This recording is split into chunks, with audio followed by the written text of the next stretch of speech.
Good morning, good evening, good afternoon, and welcome back to the League One Extravaganza!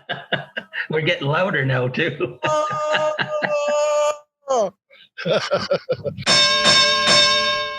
There goes the budget. Part 2. My name is Phil Kennedy, and I'm here with Tony Robinson. And if you haven't listened to part 1, where we did the first 12 teams in League One alphabetically, you may want to go back and take a listen to that, although it doesn't really too much matter what order you listen to these in. So just to give you a heads up, we started alphabetically with Accrington and ran through the first 12 teams, ending with Ipswich Town. AFC Wimbledon is at W, so we have not gotten to them yet. They are second to last, and we've moved MK Dons to dead last because, nobody wants to cheer.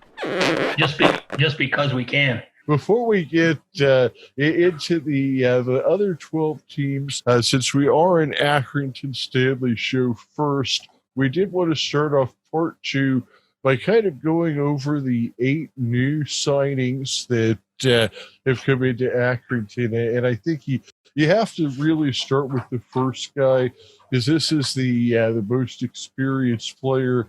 This is the guy that John Coleman called his main target over the summer. He already paid off with the equalizing goal in the Carabao Cup match, and he's a defender, no less. We're talking about Cameron Burgess, who, he'll probably be the heir apparent to Mark Hughes as Mark moves into the last few years of his career, I would say. I think it's a great signing, and as you said, it was the one signing that John Coleman was wanting to get on the books, and he did that straight away. So I think he's going to be a leader on the team, not only this year but for years to come. So he's a tall lad too. So 6'4". They've got a back four. The shortest guy on the back four, if you put Hughes back there, is him at 6'2". With Sykes and Burgess both at 6'4", and the new fellow they got, Stephen Sama, at 6'2". They've got a big back four. That's gonna take some beating to get around, if you know what I mean. Oh, yeah, absolutely. I mean, and it also obviously helps you out on set pieces, corner kicks, having that, there's big guys in there that they can get a head on the ball and, win those challenges at the midfield area. Now let's kind of look at some of the attacking talent they brought in. Like we mentioned earlier, they're having to replace Jordan Clark. Tom Allen is a guy that they brought in from Newcastle. He's a natural winger but can play forward. 17 goals last year for Newcastle under 23s. This is really going to be his first time really playing a full season as a pro, though. It's a big ask asking him to replace Jordan. What do you think about Tom Allen? Yeah, you lose Jordan Clark and you bring in a lad, from like you mentioned, Allen. He's certainly got a lot of big boots to fill, so to speak. He's certainly got the potential, and obviously John Coleman thinks highly of him, and with some playing time, it was the same when Jordan Clark started. You needed some playing time to prove yourself, and Allen is a guy that I think he's going to have some success. He just needs some experience, and I think John Coleman will be looking to him to fill Jordan Clark's boots. Yeah, absolutely. And another guy that came over on loan is Ryan Cassidy. He came over on a season-long loan from Watford. He looks like your big prototypical number 9 target man. And you have to think that Watford isn't going to send him over if he's not going to play. So that means I think he's going to push Colby Bishop and Dion Charles, and I think there's probably going to be a fight for playing time up front. Well, I got right now I've got him and Charles starting up front in the 4-4-2 that Coleman likes to play. So I think and from what we've seen of his highlights from when he was at Watford, he's another player with huge potential. I just get a good feeling from the players that he's bringing in that he's, John Coleman certainly knows and got an eye for talent. And I think, Ryan Cassidy, like you say, is going to be pushing the Bishop. And if Bishop comes back and scores, then Cassidy could be pushing Dion Charles. So I think you're going to have competition up there that I think there's potential to drive somebody else to do better, and where you can just rely on Charles and Bishop being the two up front. You got Cassidy there. If one's not in form, then he's whoever's in form is going to play up front.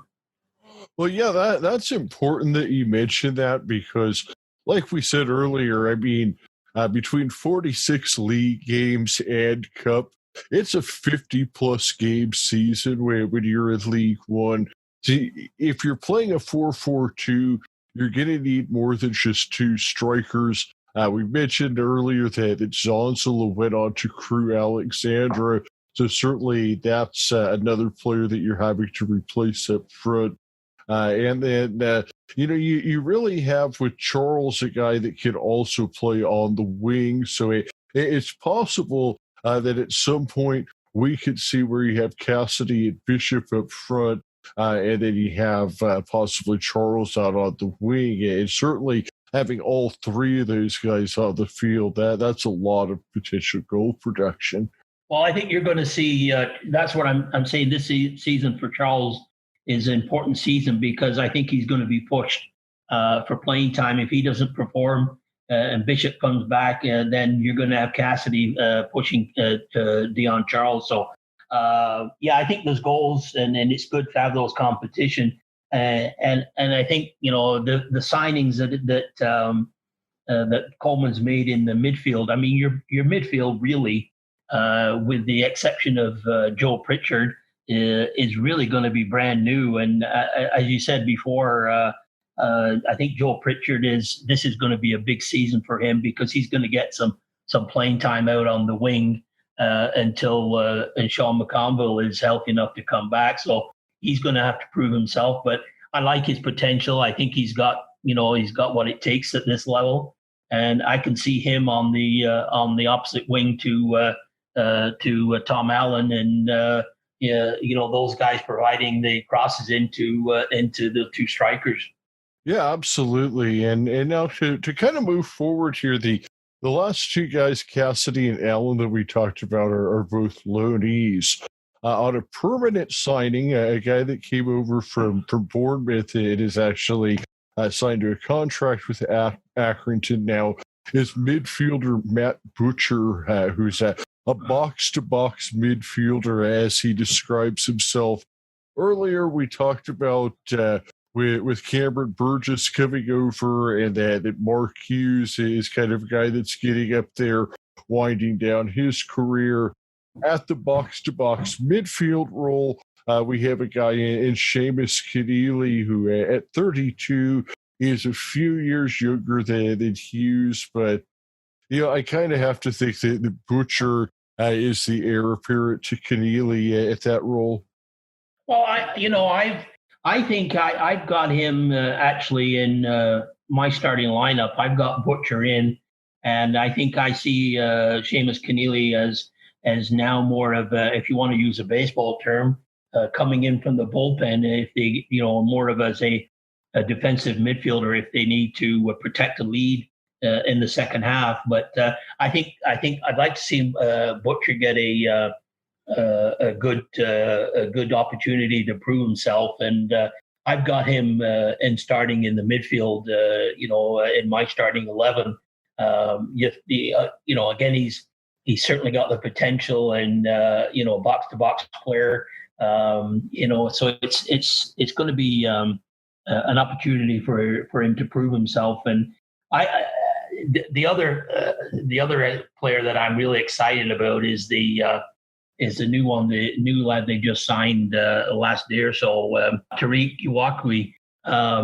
You see the highlights of him, and I think he's got a tremendous upside. I think it could be one of the best signings of a Lawnee player that Stanley have got this year. And I'm willing to put him right in there in the central midfield along with Butcher and with Allen on the one wing and Pritchard on the other, and let those guys see what they can do, because they've got speed and they've got certainly Tariq has got the feel for the net. He knows how to score. Yeah, I mean, he comes over on loan from Chelsea, and he's a guy I read. He's been with the Chelsea Academy since he's 8. He's 20 now. Matt Robards, who of course is one of our other co-hosts and a Chelsea supporter, he said, he's a really a guy that he's solid on defense, but he will get forward. Like Tony said, if you see the highlights, he is definitely a guy that's capable of putting the onion in the bag or the biscuit in the basket, whichever of those you prefer. He can certainly hit the crosses into the box, and I definitely see the potential for him to be another guy they could work into the replacing Jordan Clark aspect. Yeah, I think he's better off in that where he can have a bigger impact in the central attacking midfield. In that maybe a number 10 role where he can get into the box and he can feed the ball to the wings and that. So I just love his enthusiasm, and I think hopefully he'll get a chance to play in the under 23s against the Leeds, and let him see what he can sort of do and get acclimatized to John and Jimmy's system.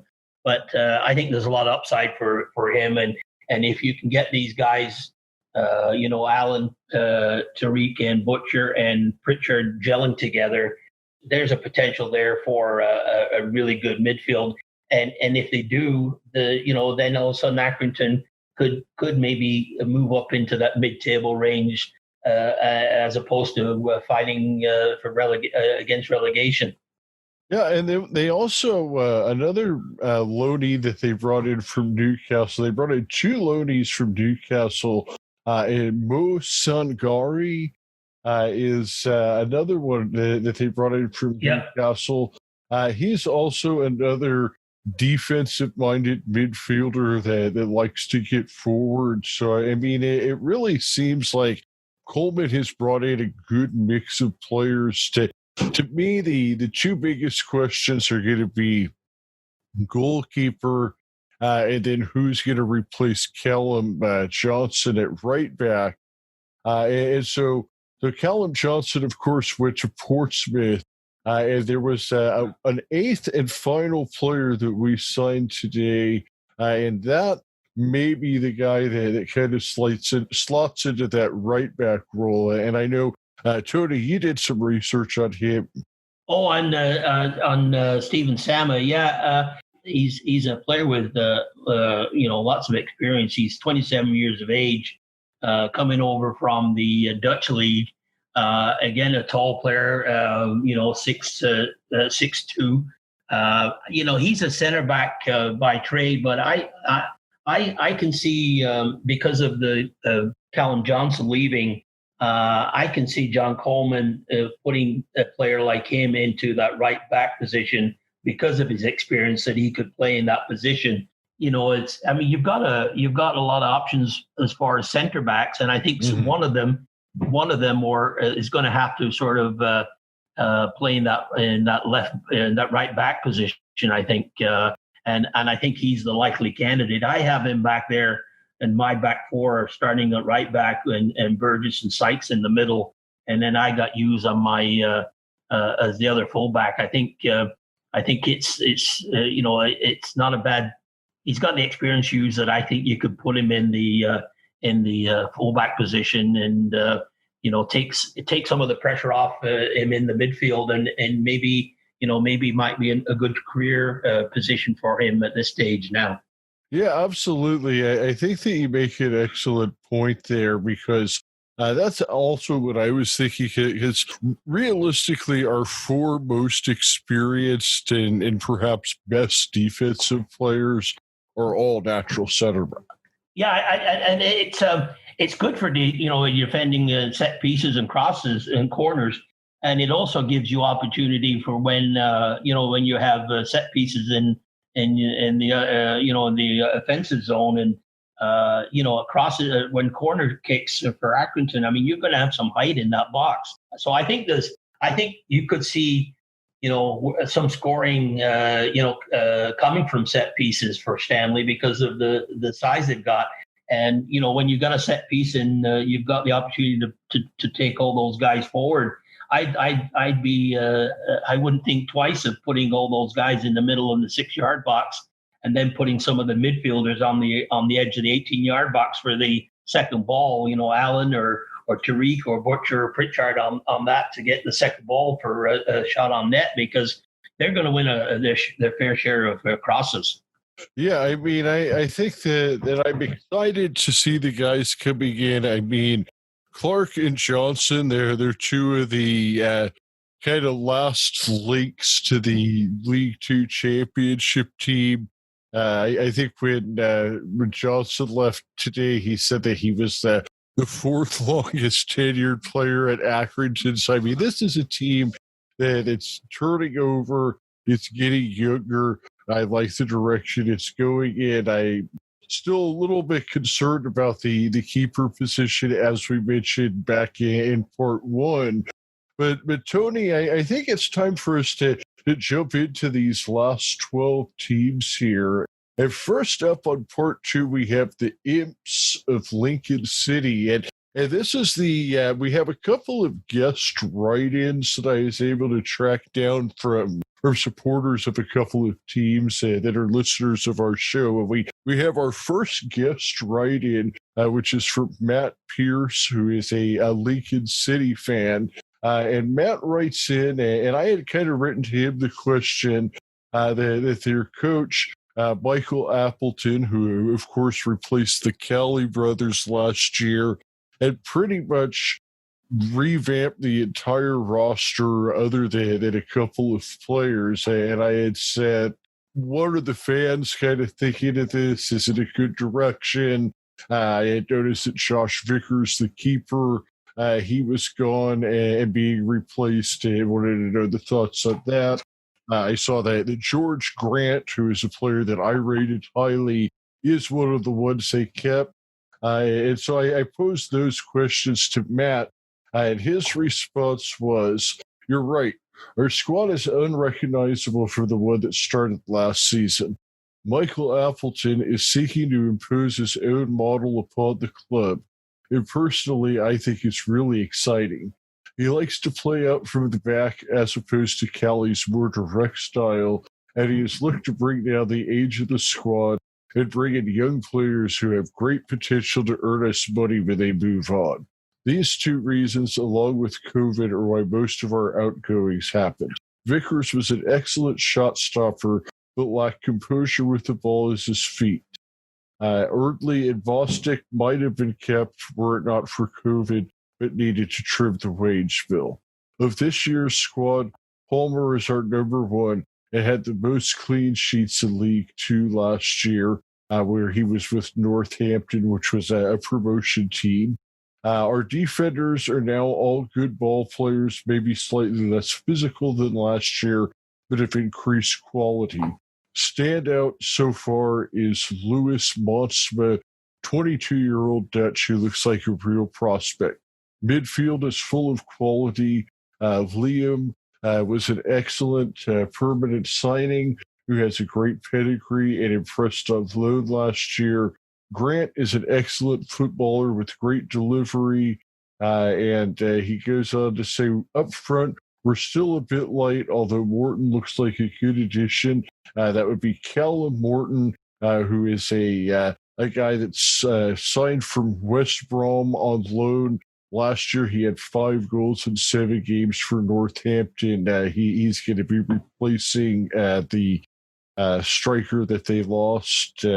So Tony, after hearing that from Matt, give us your prediction of Lincoln City, and does what he say change what you were thinking? Well, certainly. I mean, that's a very impressive summary of Lincoln, and you can't. I can't really argue with it. I think Michael Appleton, like he said, is good, wants to impose his style on the team, and he's a manager that if he's at a team for any an extended period of time, he'll have success. He's had some small spells with other clubs and really didn't have when you want to implement your system and you're only there for a short period, sometimes your results don't always go your way. I mean, he had a really long spell at Oxford United, and his points per game was around 1.6, which is it's a good return. So obviously, if the players buy into his system, he's brought players in that he wants to do that. Having said that, I hope Matt's not going to be upset with me, because I've got them at 12th in the middle of the pack, largely due to the exodus of a large number of players and bringing in. I think they lost 15 players. They brought 16, or it's in that number. So there's a big turnover, and sometimes that's when you're implementing a system playing out from the back, it might take a little time to gel. But I think they're a team that's not in any trouble, and that's why I've got them really basically in the middle of the pack. If they buy into the system, they could move up 2 or 3 spots. But I think 12th is probably not too far off where we'll see them. Yeah, I think that they could finish a little bit higher than that. I mean, I think they actually have a chance to be a surprise playoff team, just because it seems like there's a lot of teams that have kind of lost more than they gained, is what we were talking about. This seemed like a team that really kind of had a plan to retool. Another thing to keep in mind is that they did bring over Tony Sully last February. So, I mean, they have, 2 potentially really good starting strikers. And Appleton, like you said, I mean, he's a guy that has experience and a plan. So I think they could be a surprise team that finishes in the top 10. Well, I think if they buy into his system, they could finish as high as 8th. But if they struggle and they don't sort of perform and they don't buy in, they could drop to 14th, 15th. But that's why I'm giving a bit of leeway in 12th. But as I said, I could easily see them moving up a few spots. They certainly have an upside, but I'm a bit hesitant because of the large turnover of players, and that's why I'm putting them in the middle of the pack. Yeah, they're probably one of the hardest teams to call. Yeah, of the teams that are coming back to League One because of the turnover rate. But speaking of tough teams to call, or possibly not so tough teams to call, our next team is another promoted team, and this is a team that I guess they're only returning 3 starting players from last year. They were promoted from League Two. They were probably the worst of the promoted teams. Almost everybody has them getting relegated. Tony, do you have Northampton as one of your relegation teams? Yes, I got them as 24th. I just I don't see them really having any chance of staying in the division. I think they won the playoff, but I just don't see any potential, or I just don't see enough for them to survive. And when we pick a team as the bottom of the division, then you're basically saying that they have no chance for survival.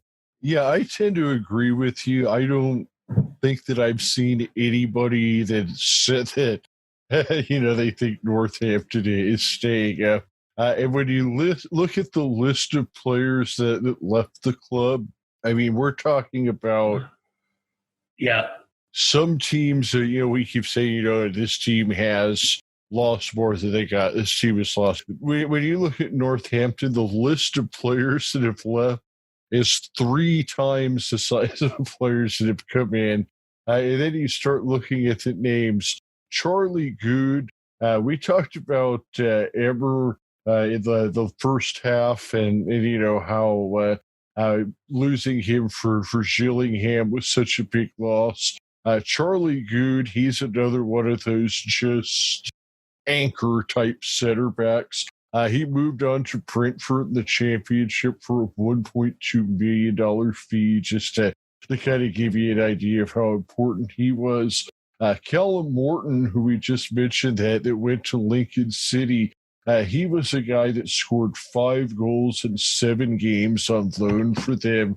It was really a catalyst in their playoff run. So, I mean, just those 2 players alone are huge losses for them. And they just lost almost every player that scored any amount of goals for them last year is not on the roster. Like I said, they only have 3 of the 11 players who started the playoff final return.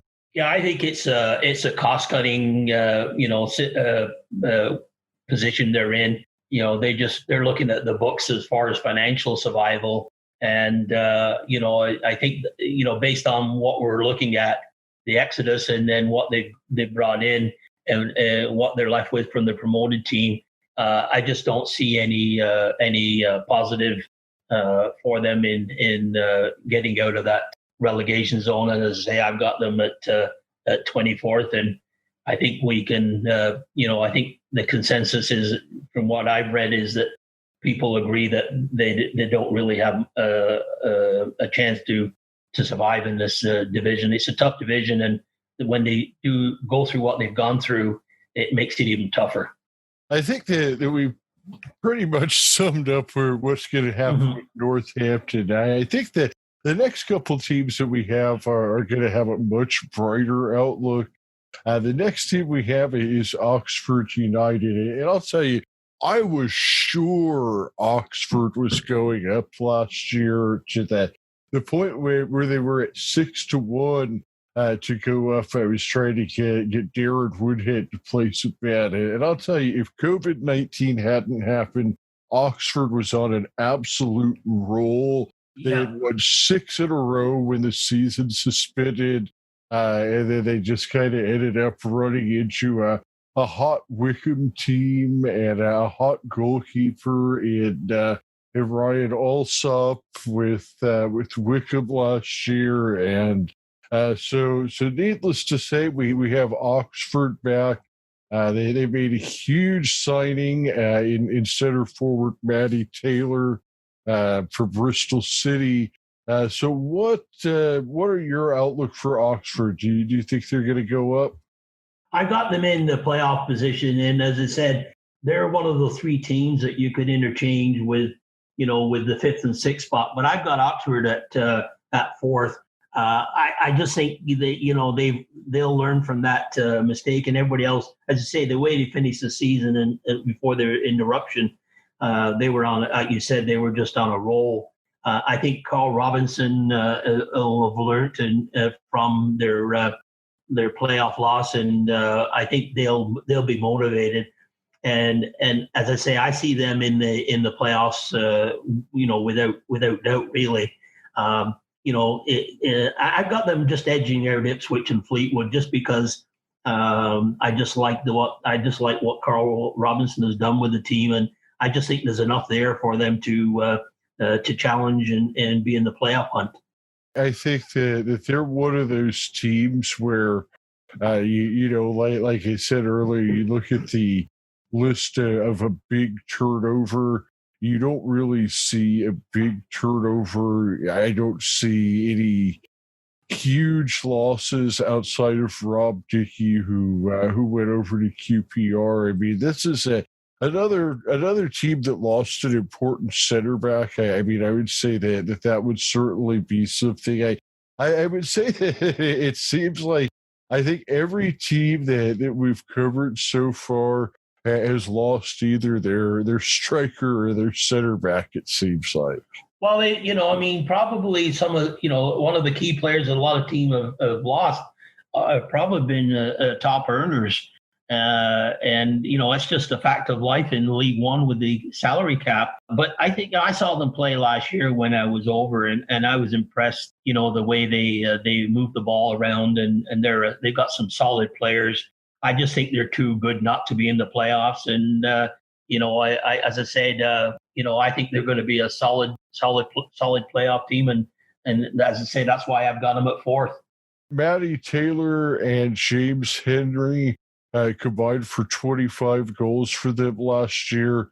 Both of those guys are back this year. So, I mean, what they've lost on defense, they've not lost on offense, if you will. So, I mean, they're definitely a team that I think could even challenge for an automatic promotion spot if they play at top level. One thing that I remember is there was at least 3 or 4 different Accrington players that when we asked them who is the best team you've played against so far this year, they had said Oxford when we had them on the show. And so the team hasn't lost a lot. I mean, obviously they did lose the one defender, but other than that, they're bringing back most of that squad from last year. Well, I think, as I say, they could go higher. It's just the 3 teams I got above them are really, really strong. And if any one of those teams that I have in top 3 falter, then Oxford is a team that's going to challenge them and push them. So I just think the 3 teams that are stronger than Oxford. But if one of them falters, then Oxford's going to be knocking on the door. Well, I guess the next question would be if the next team on our list, which is the Posh, which is, of course, Peterborough United, is one of those teams that you have ranked ahead of Oxford. You'd be correct on that, Phil. I have them at number 2. I think they're a strong team, and Darren Ferguson is another manager that just fits with Peterborough, like John Coleman fits with Stanley. And I just think they're just such a strong team that I actually have them down as an automatic promotion team. But as I say, if they do falter, there's a couple other teams that could take their spot. But I think Peterborough is a team that I see going up, automatically without having to worry about the playoffs. Yeah, I mean, they were a really, really high-scoring team last year, and so now they lost Ivan Toney, and he had 24 goals and 5 assists last year, which was obviously 24 goals that led the league in a shortened 32-game season. Or he started 32 games. Right? There was a 35-game season in the league for Portsmouth. So, I mean, it wasn't even the full season. And Ivan Toney managed 24 goals. He moved on, but then they went out and got Johnson Clark Harris from Bristol Rovers. Mohamed Issa, who had 14 goals, he's back. So, I mean, I think with Issa and Johnson Clark Harris, they're really not going to miss much of a beat with Tony Lee. No, and they obviously have some faith in Clark Harris because I think they spend about $1.5 million for him from Bristol Rovers. So at 26 as a center forward, he's coming into his prime. I just think they're a solid squad, and I've got them, finishing second. I don't think they'll beat the team that I've got is winning the league, but I think they're going to challenge. I think they're going to be a solid promotion team. I mean, my biggest question about them would be that last year they weren't that great on defense. And when I look at their signings, I don't see that they signed a lot of defenders. I mean, they brought in, it looks like Ronnie Edwards, who's a 17-year-old center back. So, I mean, I don't see that they really reinforced their defense the way that I think they needed to. But, this is a team that's going to score a lot of goals. Well, I think that's his style, Darren Ferguson. I think they're going to win some games 3-2, 4-3. As the old adage, as long as you score more than the other team, then you're okay. And I think if they give up 2 or 3, they're going to expect to score more. And I think they're going to be an exciting team to watch because, it's going to be they're not going to be it's not going to be 1-1 or 1-0 wins. There's going to be some scoring when you're playing Peterborough. And I think they're a strong team. Now, the one guy that they lost that they haven't quite replaced yet is Marcus Madison, their central attacking midfielder last year. He had 9 goals. He had 6 assists. He was also a guy that was taking some penalties. That's going to be a big loss in their midfield, and I'm just not sure I see that they brought anybody in there that's going to replace him yet. No, that's a tough one because it seems like they're wanting to bring in some of their youth players, which it might be a risk, but obviously Darren Ferguson knows more than what we do, and I think he's good. He's going to obviously get the team ready, and I just think he's a coach that's the right fit for that team. And but if they falter out of the gate, there's going to be lots of teams ready to take their shot. But I just think that they have enough scoring and enough to win those close games. All right. Well, next up we have another promoted team, and everybody seems to kind of be in love with this side, and I'm not quite sure why. How do you feel about Plymouth Argyle? I got Plymouth in the middle of the pack, and I've got them in my table as 11th. But again, that could be, they could finish, anywhere down from 17th, or if they really go on a run, they might be able to get up to 9th or 10th.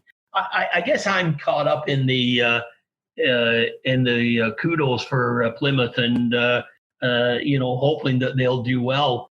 11th might be high, but it's one of those that if they hit the ground running, there's no reason why not. But then again, they're a team that's hard to handicap and could finish in the bottom half. But I think there's enough, and they've got a manager, Ryan Lowe, that I think he's going to have enough about him to make the team competitive in that division. Yeah, I mean, they don't have a tremendous amount of losses. They brought in Kamara from Crawley Town. That's a nice signing for them, I think. I don't know, though. I don't see them as high as everybody has them.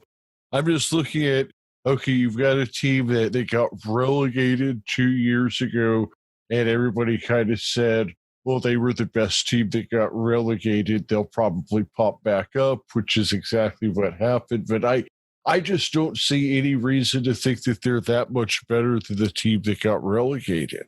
Well, I can't disagree with you. It's just, it's one of those teams that I got to put them somewhere, and 11th spot was open.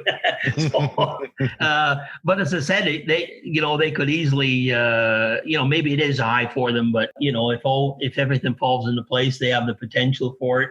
But they could be in that bottom half. It's quite as easy because you got, as I said, that big group of teams that really are hard to handicap, and you got to put Plymouth in with them. But there's a lot of love for Plymouth, and mid-table, is probably where you're going to see them. They bring back more players from last year than most teams, but then I start looking at their losses, and so they lost Anthony Sursovic. He went on to Bolton. He was their leading scorer last year. He had 10 goals for them. I'm kind of wondering, where is the scoring going to come from? I mean, they They did bring in Frank Newell. He had 5 goals for Colchester last year in League Two. I mean, is Frank Newell going to be the answer that it's going to bring them that scoring? I mean, Kamara, like I said, he's another guy they brought in, but I don't see where the goals are going to come from. Where would you put them, Phil? I'm going to just go out on a wild line here because everybody seems to think this team is so much better than I think they are. I'm going to say Plymouth gets relegated. Wow. Okay. Well, let's keep that one on the record just in case, because if you are, then I will owe you an apology and a pint or two. And if you're correct. You won't owe me anything. Well, it's a tough one. Yeah, that's I mean, I don't see them being relegated, but hey, stranger things have happened, Phil. So you could be right. Well, let's move on to Pompey, and we're lucky enough to have another guest right in for this one. This one is from Hugh Bunce of the PO Forecast, which is a Pompey podcast. And if you haven't listened to Hugh's show and you're a Pompey fan, then you'll definitely want to check that out. Incredibly informative. I'm actually going to be making an appearance on it this Wednesday to talk about the Callum Johnson signing. But Hugh writes in, and I had asked him basically, so what's kind of going on in Pompey with the Kenny Jackett situation? I hear the natives are getting a bit restless. I am assuming this is his last ride if they don't get promoted. And here's what he said. Fans very unhappy with Kenny Jackett, and I said he should be sacked on ITV News after the playoffs. He's lucky COVID is around, otherwise he'd be under a lot of pressure at Fratton. Recruitment so far has been slow, and we desperately need a new center back to replace Christian Burgess, who's gone on to Belgium's second tier on a free. Burgess marshaled the defense and left a huge gap. We looked all over the place at the back against Stevenage in the Cup. If we don't sign a new center back, doubt we make the playoffs. Still missing a central attacking midfielder, but rumors of Sammy Smodix joining on loan would be a game changer. Bass and McGilvery, both excellent keepers. Marquis and Harrison, elite strikers at this level. Kenny needs to allow players to push up the pitch and support them. Curtis was Pompey's best player last year and was called up again for Ireland. No doubt the talented winger takes another step this season. I expect Marcus Harness to have a career year, especially if we don't sign a Cam and he is moved there. Otherwise, he will really benefit from Callum playing right back with him at right middle. So, Tony, what are your thoughts on Pompey? I agree with you on a couple of points. The only one I disagree with him is the manager. I think Kenny Jackett is a good manager. I know Pompey fans expect a lot, and so they should. They're a big team, but I think this year they're going to be rewarded, and I got them down as winning the league. I think the addition of Callum Johnson, which you'll talk about in future, is a good addition. I think they're a strong squad, and I just think this is a season that they'll put it all together. And I've got them as my champions winning the league and going up to the championship this season. Interesting. I don't know if I see them winning the league. I could definitely see them making the playoffs, challenging for an automatic promotion. It just seems like every year they're kind of right there, but don't get there. I kind of tend to agree with Hugh, where I think Kenny Jackett is kind of wearing out his welcome there. The other thing we see is our theme of either the best center back or the best striker seems to leave. He's saying that same thing with Christian Burgess. So, I mean, that's going to be a big guy to replace in a big position. I think that they'll make the playoffs, but I don't know if they're going to win the league. Well, I think one of the things that it gets a bit overlooked is that if you look at their season, they did get off to a bit of a slow start, but from the end of October, to when the season was interrupted, no side in that league picked up more points than Portsmouth. So there's a lot of positives, and I think with the additions that we talked about, I just think there's enough there for them to do it, and I think the fans, if the fans just if they get off to a slow start, then the fans are going to be all over Kenny Jack, and he could pay the price, but I think if they get off to a good start and the fans stick with him, I think they'll be rewarded with automatic promotion. As I say, I just think they're good enough to win the league. All right. Well, next we'll smell what the Rock is cooking. And that is Rochdale. And we have a guest write-in for again. This comes from Andrew Bolte, who's a Rochdale fan living in New Mexico. Which wow. Is an interesting one. But, hey, we're Accrington fans in Phoenix and Toronto, so there's that. So basically, I had asked him about losing Callum Camps and Henderson and, what the outlook is for Rochdale this season, because I just don't think it can be good.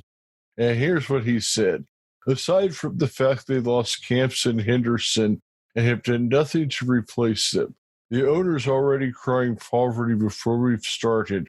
Our number 10 was signed from Chorley, who were relegated from Conference National, and will be heavily reliant on kids developing into goal scorers immediately.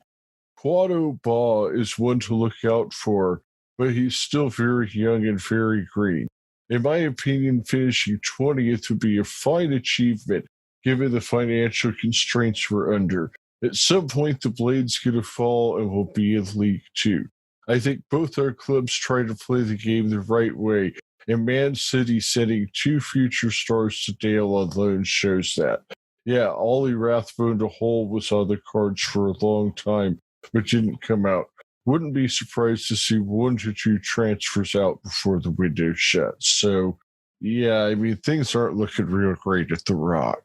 No, and I hate to, I got to agree with our friend from New Mexico, and if they could get to 20th, they'd take that right now in a second. I actually have them at 21st. I've got them as a team that's going to go down. They just don't seem to have enough, and they're one of those teams that seems to sort of always bounce between the 2 leagues, and I just think with the restraints that teams are going under now and the financial implications, I think unfortunately Rochdale is a team that's going to pay the price and going to drop down to League Two. Yeah, I have to agree, and I think it'll be Rochdale and Northampton that'll be fighting it out for the dead last spot, if you will. Henderson was Mr. Rochdale, if you will. And I've already talked about how highly I rated Camps. You have both of those guys walk and don't replace them on a team that already was just barely hanging on. And it's just, unless one of their young players comes in and immediately produces goals like Andrew mentioned, to me, that's the only way a miracle happens. Well, and his record, the manager Brian Barry Murphy, in his 54 matches with Rochdale, he's only averaging 1.33 points, per match, and over a season, that's not enough to get you out of the bottom 4. You in the League Two or League One, I should say. Sorry, you're going to need close to that 50-point mark, and his track record doesn't indicate that he's got the squad to do that. So yeah, I've got him at 21st, and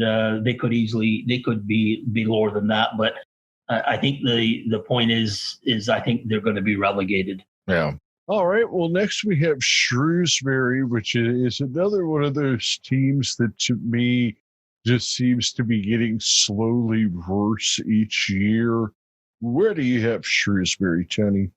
Well, I got them in that battle around Accrington. I've got them at 16th, but they're a team too that could drop to 18th, 19th, or even 20th if things don't go their way. And I think they're going to be a team that Stanley's going to be battling in that lower half. I've got them 16th. I could easily put them at 17th and Stanley at 16th, but I think I just have that feeling that they're going to be okay. But if they have a poor start, then you could have a problem with the manager losing his job, and they're going to be a team that's hard to pick. But I think they'll be okay. I think they got enough that they'll survive. But I think they're definitely a bottom half team. Yeah, I mean, I think that they're one of those teams where they're kind of like that baseline team that I want Stanley to make sure that they finish ahead of. Like, yeah, I think if Stanley could finish ahead of Shrewsbury, that they'll definitely be safe, because I feel like you have two sure relegation teams in Rochdale and Northampton. And I guess I'm going to have to say ahead of time that my other relegation teams are going to be Wimbledon's going to be one of them. I don't think that Wimbledon's going to stay up. And then I told you my other relegation team was Plymouth, so that gives you my 4 there. And then I think Shrewsbury might be just about 20th. This is a team that really just doesn't have anybody that scores goals. I mean, they scored 31 goals last year. They had 4 players that tied for the team lead with 4 goals scored. And, it's not like they've brought in any top flight strikers or anything this year. No, and they didn't end the season well. And as you say, they could be on a downward trend. But you're bang on that they're a team that if you finish above them, then you're gonna be safe in the division. So I think that's a goal that a few teams in that bottom group will have is to use them as a benchmark. And certainly Stanley, if they can finish above them, they'll be fine. But yeah, Shrewsbury, they're a team. I think got more. I mean, it's really It's going to rely on Jason Cummings. I mean, 2 years ago, he was with Peterborough and had 6 goals and 4 assists. He's had some big seasons, 18, 19 goals at the Scottish Championship, which is the second tier of Scotland. Last year, he was one of the guys that had 4 goals for Shrewsbury. I just don't see him getting up to that 18, 19 goals at League One like he was doing it in second tier of Scotland. And that's really, to me, what they're going to need is they're going to need him or somebody to step up and put in 12, 15 goals. Well, if they get off to a poor start after their, say, first 10 matches, I think Sam Ricketts could be one of the first candidate for the first firings in the League One. I mean, they're a team that seems to be going the wrong way. I mean, the start is important for them because if it's poor, he's fired, and then you've got to start all over again. So it's going to be a tough season. 16th might be the highest I see them finishing. I might be being generous with them for that, but we'll see what happens. All right. Well, next we're going to look at a team that I'm going to assume you have a little bit higher up the table, and certainly the largest club in terms of stadium size in League One, and that, of course, is Sunderland. Where do you have Sunderland? Well, I got Sunderland in my number 3 spot, but easily could challenge Portsmouth or Peterborough. I think those 3 teams are those 3 teams will battle it for the 2 automatic promotion spots. I like they brought in a center forward from Blackburn, Danny Graham, that's got experience. He's 35, but he'll score some goals for you. So I think they've got enough of a squad that they'll be a strong contender. If they don't get an automatic playoff or promotion, I actually have Sunderland as my playoff winners if they don't get an automatic spot. Yeah, I mean, I definitely think that they're going to challenge for the top of the league. I mean, they're one of those clubs where they've got so much talent left over from, when they were at higher divisions. They've obviously got a big payroll. They've got guys like Aidan McGetty, that even though he's getting up there, he's as talented as anybody that plays in League One. And, they kind of seem to be finally getting rid of some of the Jack Rodwells of the world and, getting some of the bad attitudes out of the locker room. And then the other thing that you have is this is a team now going into their third year in this division. So I think that they're kind of starting to learn how to play at this division. They finally have a manager who's used to managing at this division. So I'm going to go ahead and say this is the year Sunderland wins the league.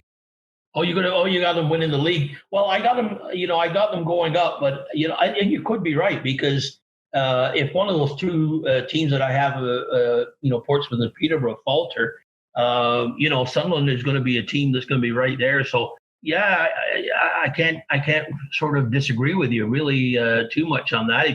I just like Portsmouth and Peterborough a little bit more, but I think Sunderland this is the year they're going to get out of League One. I mean, to me, I think that for the past 2 years, Sunderland has been a team that had the talent but had the wrong manager for this division. And I think finally bringing in Phil Parkinson, who has League One division management experience, is going to be what puts them over the top. Yeah, I can't disagree with you. I think you're right. I just think they're going to have to do it through the playoffs.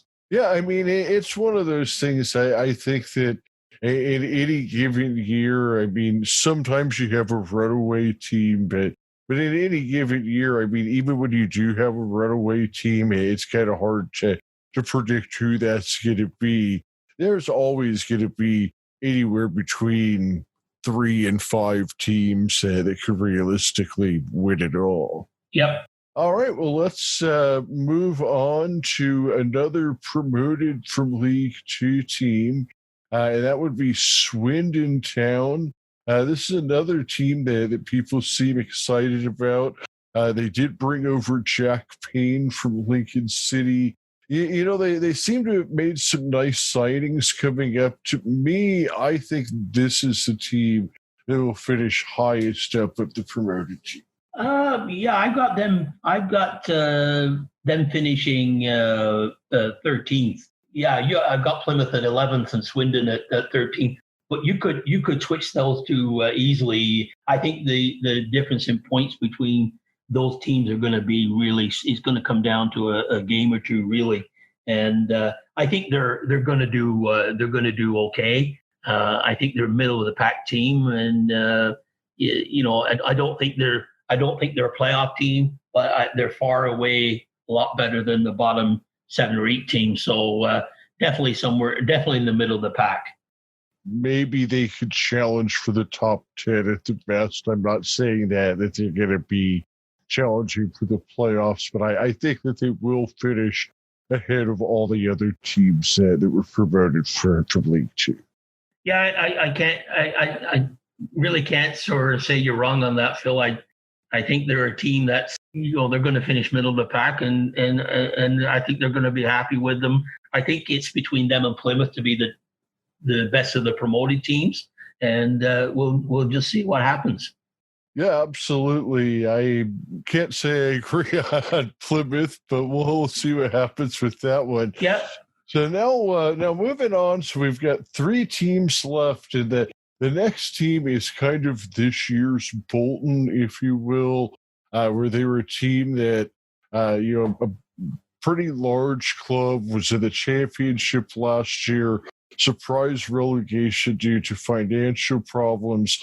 Those financial problems are so bad that they're kind of in the situation Bolton was in last year. Might have to be running out youth players. Yeah. Wigan, where do you see them finishing? I mean, they do still have some talent. I mentioned earlier that Caden Jackson was the top guy that Accrington fans say they wish would come back at some point. The other name that we always hear is Gary Roberts. He's a guy that he's still with Wigan. Joe Garner, he actually had a brace against Fleetwood in the Carabao Cup. It wasn't a lot. It wasn't enough as they lost 3-2. So, I mean, they have some scoring talent.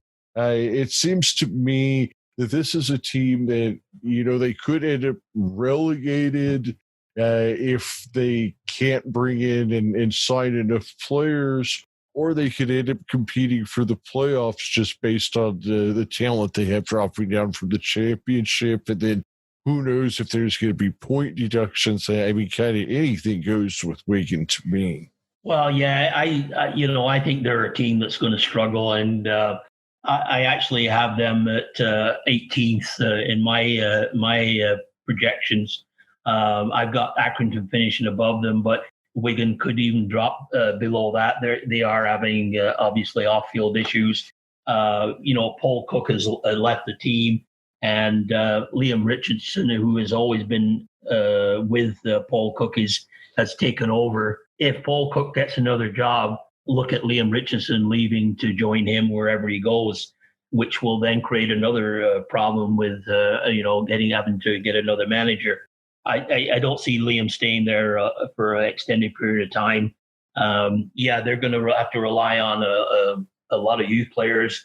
They just lost Josh Windass, another ex-Stanley player.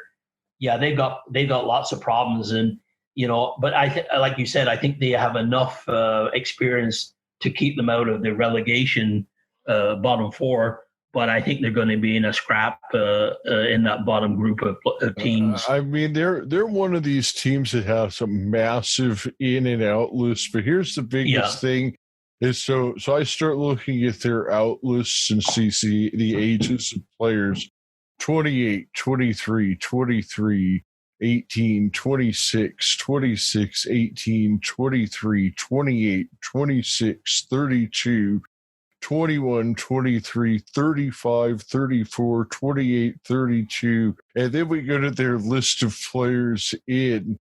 We have 21, 24, 17, 21, 19, 18, 22, 18, 18, 22, 19. 18. Basically, they lost a whole bunch of adults and brought in a whole bunch of kids. Well, your average age of the departures is around 25, and the average age of players coming in is just around 20 and a half.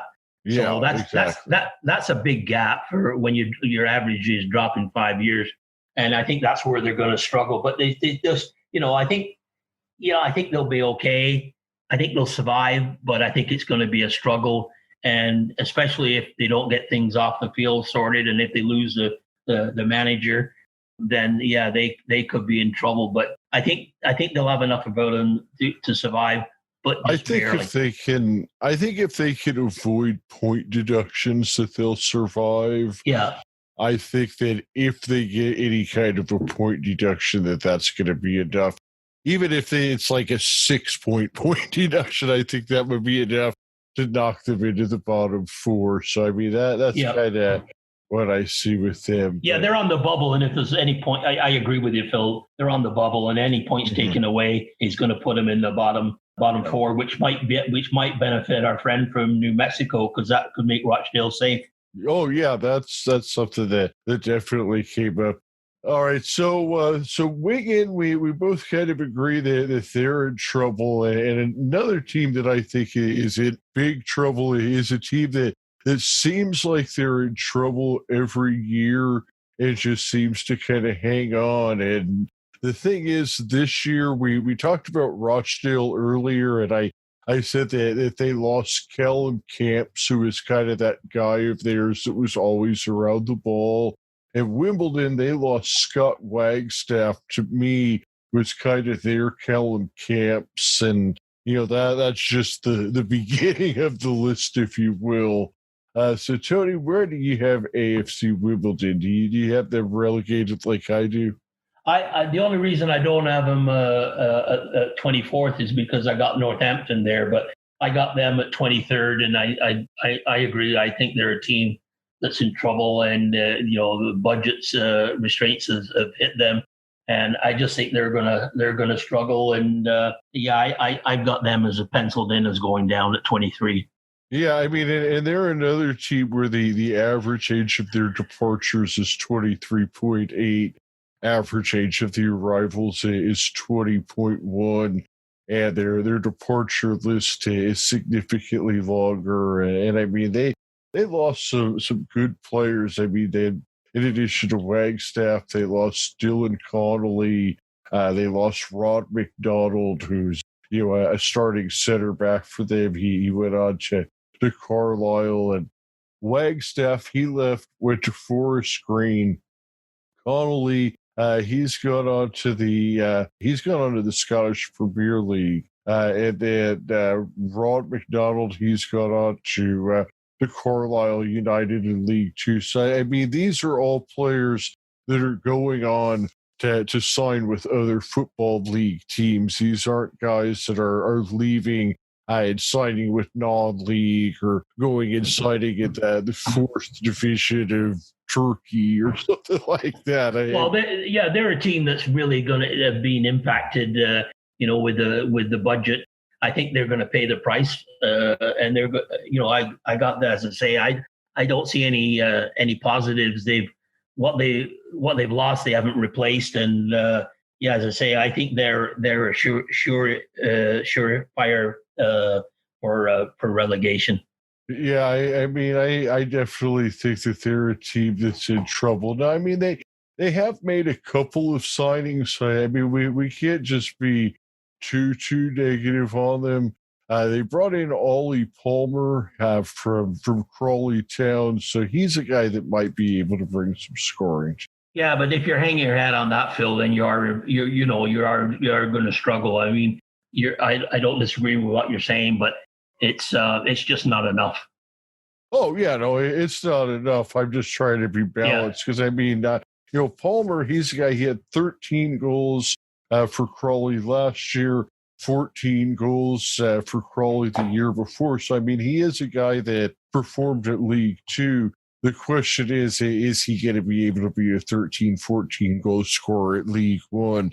That's just not something we've tended to see. No, I think they're down. Now we move on to the very last team, and that is the MK Dons. Where do you have them, Tony? Well, if everybody's has been keeping track, they'll know that I haven't accounted for the 22nd position, and I have now. I'm putting MK Dons as a team that I feel is going to go down. There's some people thinking that they could be a mid-table team. I just don't see it this year, and I think they're gonna struggle, and I've got them down. I've got them going down, Phil. Yeah, I mean they've lost a lot. They're one of those teams where their list of players who've left is significantly longer than the players who've come in. Rhys Healy is a huge one to me. He moved on to France. They have made a couple of nice signings. I think that Carlton Morris was a nice one for them. But I mean, I just think that they were a team. They were promoted last year. There was kind of some hype that maybe they were kind of one of those teams that last year they came up and everybody was like, oh, they're going to be mid-table. And I just didn't see it.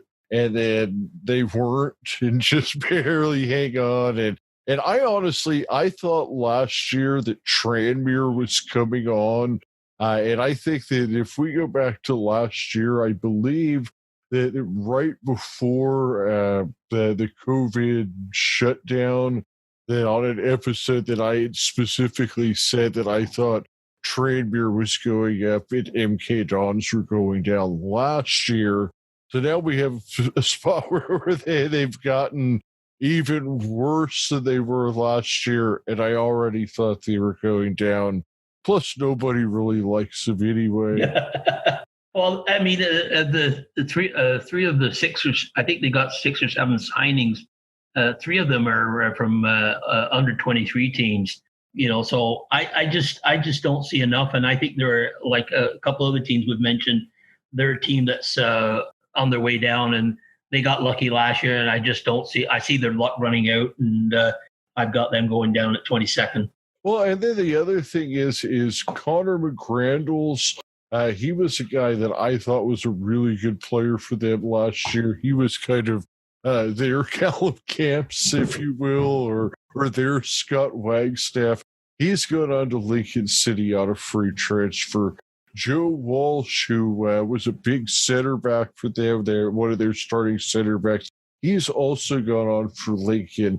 So, we kind of talked about the... I think Joe Walsh has gone on tour, too, with the Eagles, hasn't he? He's not there anymore anyway. Yeah, well, anyway, what I was getting at is, this is 2 players that Michael Appleton kind of targeted from his rebuild. So, what you've got here is, this roster has just been gutted, and I have a hard time seeing them stay up. So maybe I'll retract and take Plymouth out of the relegation zone and put in Milton.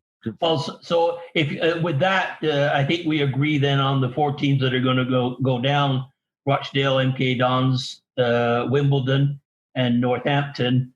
And as far as the teams that are going up, I got Portsmouth, Peterborough, and Sunderland.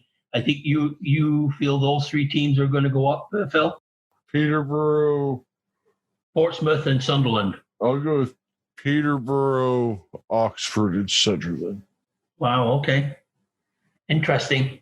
If anybody is still listening to this, thank you for sticking through even the MK Dons part. Well, we're looking forward to the season, and Tony, thank you. This has been a lot of fun, and as we always like to say, on Stanley on. On Stanley on. Cheers, Phil. Cheers, Tony.